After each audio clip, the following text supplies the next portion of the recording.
महाराष्ट्र सरकार के 2 सितंबर को जारी शासन निर्णय से ओबीसी आरक्षण को नुकसान पहुंचने की आशंका जताई जा रही है।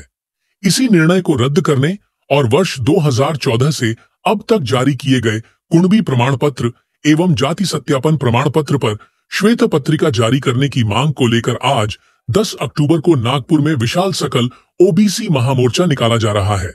इस मोर्चे में गोंदिया जिले के करीब 15,000 ओबीसी समाज के बंधु हिस्सा ले रहे हैं। मोर्चे की तैयारी पिछले 15 दिनों से सकल ओबीसी समाज और ओबीसी संघर्ष क्रांति समिति के माध्यम से बड़े पैमाने पर की गई है। गोंदिया जिले से नागपुर पहुंचने के लिए 70 बसें और करीब 800 चारपहिया वाहन रवाना किए गए हैं। वहीं कई कार्यकर्ता रेल मार्ग से नागपुर पहुंचे हैं। इस आंदोलन में विभिन्न राजनीतिक दलों के पदाधिकारी और कार्यकर्ता भी सक्रिय रूप से शामिल हो रहे हैं।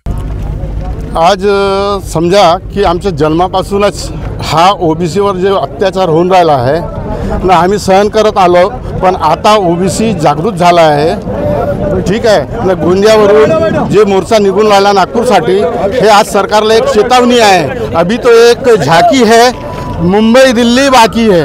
आज आम्ही नागपूरला जाऊन हा सगळं आम्ही दाखवून देऊ, आपली ताकद दाखवणार आहोत। सप्टेंबरचे जे महाराष्ट्र सरकारचे जीआर काढले ओबीसी बद्दल मराठाचे, ते कुठे ना कुठे रद्द झाले पाहिजे म्हणून आज आम्ही महामोर्चा नागपूरमध्ये जात आहोत।